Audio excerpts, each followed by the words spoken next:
40 ans, cela vaut bien un gâteau et des bougies. 40 ans, c'est l'âge du thermalisme à Saint-Paul-les-Dax qui a vu le jour grâce à une poignée d'hommes visionnaires et notamment à Roger Ginquin, fondateur de Thermadour.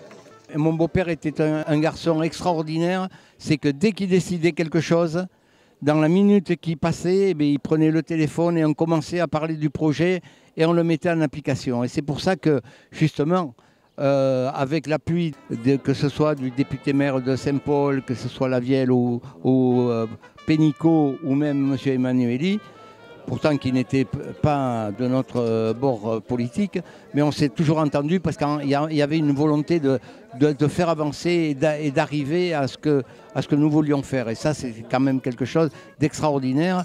Et dans la conviction qu'il avait, il aurait remué des montagnes. À l'époque, c'est un véritable pari. On découvre de l'eau chaude presque par hasard, puisque dans les années 50, en 54 précisément, nous avions la Société nationale des pétroles qui cherchait du pétrole ici à Saint-Paul-les-Dax. Ils n'en trouvent pas et finalement, ils tombent sur une nappe d'eau chaude qui va servir ensuite d'eau thermale et qui sera qualifiée au tout début des années 80. C'est ainsi que le projet se lance. Rien n'est gagné à l'époque. Effectivement, le lac vient d'être creusé par la municipalité. Et puis, on n'imagine pas en fait ce que va devenir le thermalisme avec l'ampleur de ces établissements, l'ampleur de l'offre proposée pour l'écurie. C'était un vrai pari en fait, technologique, architectural, financier, de tourisme également à côté. Il a fallu tout faire, tout construire. C'était de véritables pionniers. Il y avait un côté Far West presque à l'époque.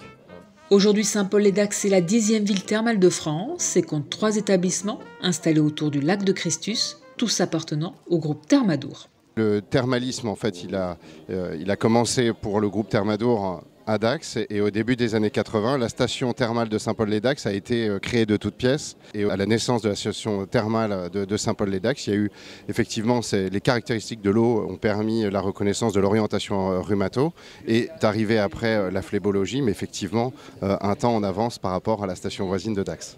La rhumatologie et la phlébologie sont donc les deux spécialités du thermalisme saint-paulois. Thermalisme qui, bien que millénaire, s'est innové. Je vous citais tout à l'heure donc notre premier programme post-cancer du sein qui a été initié cette année, qui est un programme qui s'adresse à des femmes en réhabilitation complète du cancer du sein et qui a pour vocation à améliorer leur qualité de vie et limiter le risque de récidive.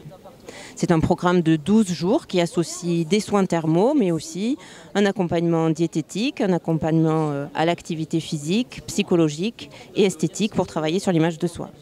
C'est un secteur, en tout cas pour Thermadour et ses engagements RSE, qui est très mobilisé aussi sur toutes les démarches environnementales, puisque nous sommes une médecine naturelle, donc c'est important pour nous de préserver les ressources. Les festivités pour les 40 ans de la station thermale saint-pauloise vont se poursuivre tout au long de l'année avec différents événements et animations.